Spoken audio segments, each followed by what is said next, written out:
New toll rates at the 3 Cross Harbor tunnels after the government takes over ownership of the Western Harbor crossing.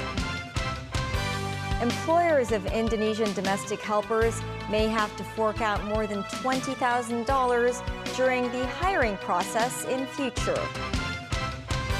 And a powerful typhoon batters Okinawa and other islands in southwestern Japan.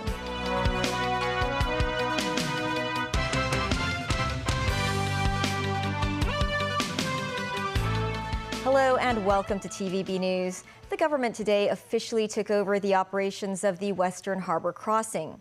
New toll rates are also in place for the city's 3 Cross Harbor tunnels in a bid to redistribute traffic flow among the crossings and ease congestion. As traffic jams could still be seen during the morning rush hour, the transport chief said it would take some time for drivers to change their habits. Jackie Lin with more details. Under the new 633 fixed toll scheme, the toll fee for private cars using the Western Harbor crossing has been lowered from $75 to $60. Traffic started to get busier at around 8 a.m. With a toll reduction, 3% more motorists used the Western Harbor crossing during the morning rush hour. Confusion, too, ensued. As the Western Harbor crossing has yet to implement the Hong Kong e-toll system, some taxis seen driving right through the toll booths were stopped and asked to pay manually. Some drivers got off their vehicles and walked back to the booths to ask how they should pay the tolls. Over to the Cross Harbor Tunnel in Hong Kong, the usual site of the morning rush hour congestion. That's despite the 50% toll hike for private cars from $20 to $30. It's the tunnel's first toll hike since 1999. The volume of morning peak hour traffic was said to have decreased by around 4%. As for the Eastern Harbor crossing, where the toll for private cars has gone up from $25 to $30, a slight drop of 1% in morning traffic was recorded. Secretary for Transport and Logistics Lam Sai-hung said the traffic conditions are largely smooth after inspecting the Western Harbor crossing. Lam said it will take some time for motorists to change their cross-harbor habit. He said the government is looking set to implement the time-adjusted tolling arrangement by the end of the year to discourage drivers from using the crossings during the peak hour. The Western Harbor crossing and the Eastern Harbor crossing will also adopt the Hong Kong e-toll system at 5 a.m. on August 6th and 27th, respectively. After the implementation, drivers will no longer have to stop and queue at toll booths, but can just pay via vehicle tax. Jackie Lin, TVB News. Now a look at the moment when the government took over ownership of the Western Harbor crossing. As the stroke of midnight, toll booth operations were suspended for 5 minutes to update the tolling system. Staff from the Western Harbor Tunnel Company left the toll plaza, marking the end of the entity's 30-year franchise. At the Eastern Harbor crossing, manual toll booths were also closed for 5 minutes at midnight to update the payment system. Starting today, Cross Harbor taxis will be charged an all-day fixed toll of $25 for all 3 harbor tunnels. The fare adjustment came after the government reclaimed ownership of the Western Harbor crossing and started the 633 fixed toll plan. Memo Sangai with more. This was the scene at the Western Harbor crossing during rush hour in the morning. Many taxi drivers were spotted using the tunnel after an all-day flat rate of $25 was imposed just for taxis. The adjustment is part of the 633 fixed toll scheme. However, taxi passengers will still need to pay the additional outbound and return toll. For instance, to pass through the Cross Harbor Tunnel before today, it will have cost the passengers $10 outbound and return toll, a total charge of $20. Under the new scheme, passengers boarding from non-Cross Harbor taxi stands are required to pay $50, meaning $25 each way. Passengers traveling via the Eastern Harbor crossing will also be charged for $50. Meanwhile, the extra fare for the Western Harbor crossing decreases from $85 to $50. What does the public think of the taxi fare adjustments? This woman said while the extra cost of traveling the Western Harbor crossing has become cheaper, the charge for the Cross Harbor Tunnel could have been lowered. She hopes the fixed toll scheme can achieve its aim, to create a more balanced flow of traffic across the 3 tunnels. This taxi driver believes some passengers will choose a cheaper route by requesting him to use the Western Harbour crossing instead of the other two Royal Harbour tunnels. The scheme also removes the lower charge policy for an empty taxi at the Eastern Harbour crossing, a beneficial measure for drivers with no passengers on board. Memos 9, TVB News. The Indonesian government is planning to roll out a new rule requiring employers to shoulder all agency fees when hiring Indonesian domestic helpers. Hong Kong employers might need to fork out more than $20,000, up from the previous $12,000 to $18,000. Jackie Lin with the different takes on the possible policy change. Among some 340,000 foreign domestic helpers working in Hong Kong, some 40% of them are from Indonesia. At present, the agency fees in hiring them are partly shouldered by the helpers. That may change as the Indonesian government is planning to introduce the zero payment policy. Under the plan, employers have to pick up the tabs on the placement fees, which cover the Indonesian workers' transportation, training, and administration costs, amounting to some $9,000.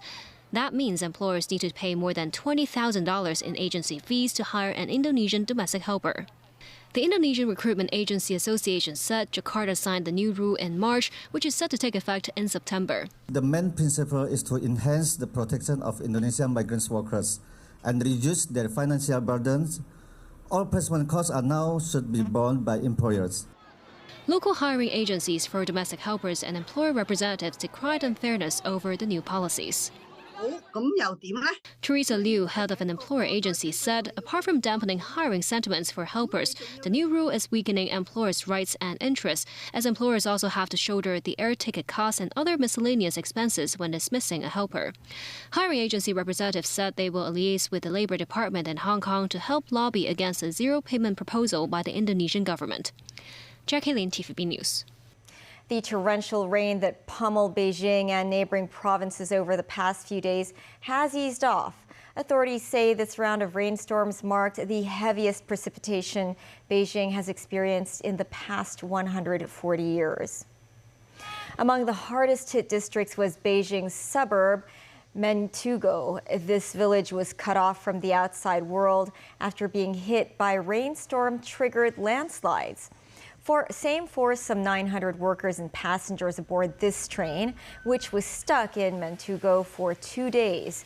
The residual circulation of Typhoon Doksuri's rain clouds continued to head north, bringing heavy downpours to Heilongjiang and parts of Jilin starting Wednesday.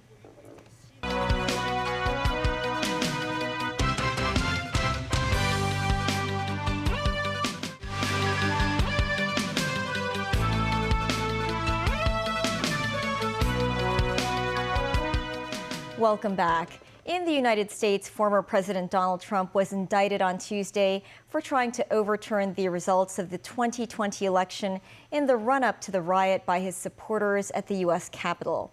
The Justice Department is holding Trump accountable for an unprecedented effort to block the transfer of presidential power and threaten American democracy. This as Trump campaigns to regain the presidency next year. Tracy Furness has more. Former President Donald Trump is due in court on Thursday, hit with criminal charges for the third time in 4 months. The latest indictment arises from his efforts to overturn his 2020 U.S. election defeat. Covering the FBI, Justice Department and National Security for AP, Eric Tucker explains. This is an indictment that focuses on a very turbulent period between his November 2020 loss to Democrat Joe Biden and the January 6, 2021 riot at the Capitol. And this indictment alleges that Donald Trump lost the election and knew that he lost the election, but nonetheless for 2 months engaged in repeated scheme after scheme to work to overturn the results so that he could cling to power. Trump quickly responded to the indictment on X, formerly known as Twitter, to air his grievances. Anyone else notice a pattern here? The corrupt bureaucrats of the Biden regime charged Trump literally the day after every single disastrous Biden crime family story. The indictment stated that it's not a crime to lie, as the First Amendment protects free speech, but Trump was trying to subvert the will of the people. The indictment shows that Trump was not just lying about election fraud, but he used those lies in order to try to subvert the will of the people and to actually overturn the results of a lawful election.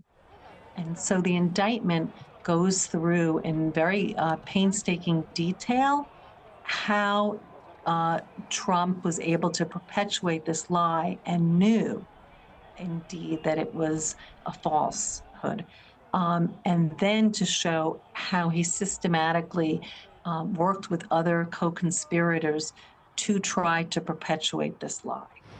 And on the streets of New York, people seemed happy with the indictment. It's wonderful. I'm thrilled because, the more, I don't know, some people say the indictments are working for him and some against him, but I looked at the paper today, and according to statistics, he's beating Biden by, a lot. It was a long time coming. This should have happened a long time ago. Tracy Furness, TVB News.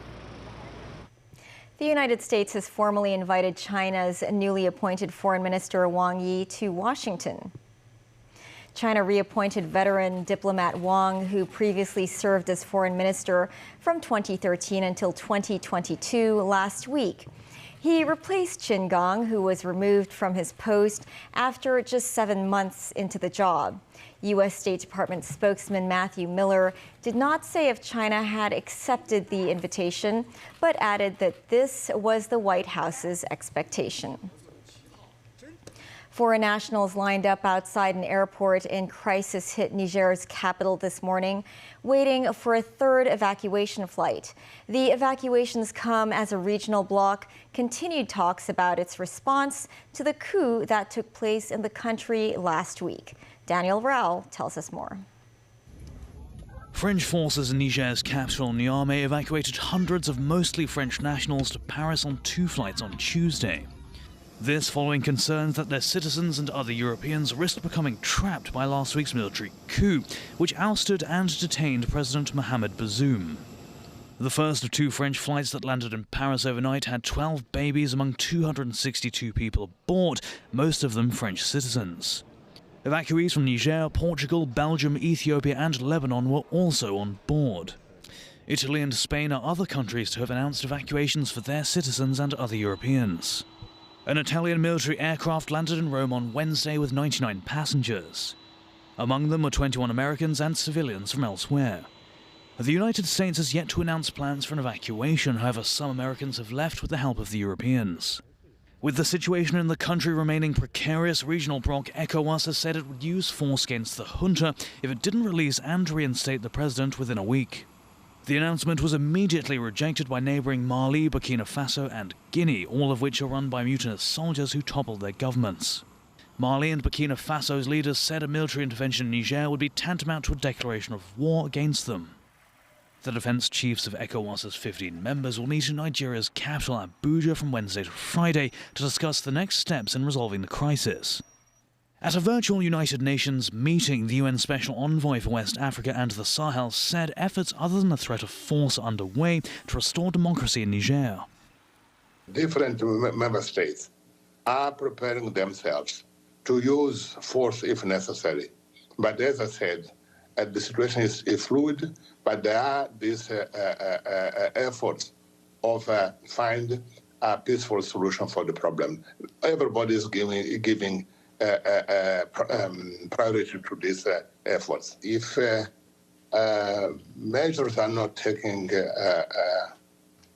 or the situation is not reversed, it's very likely that the spread of terrorism in the region can increase.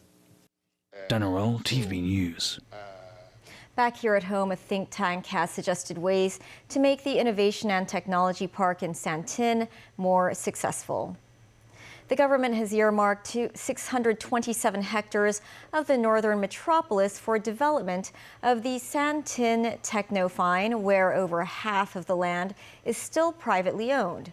Our Hong Kong Foundation suggested landowners take part in the development of the park, including the building of accommodation facilities.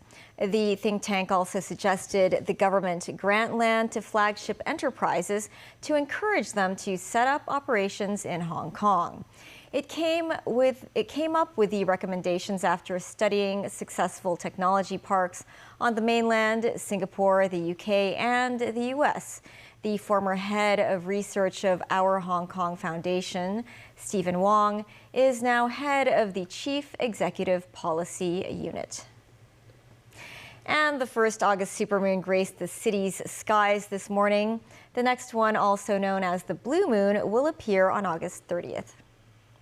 Local moon gazers were treated to a bright and clear moon at around 2 a.m.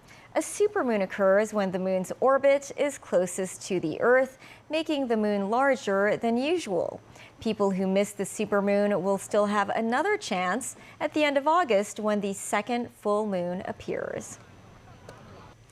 That's the news. Thanks for watching. Bye for now.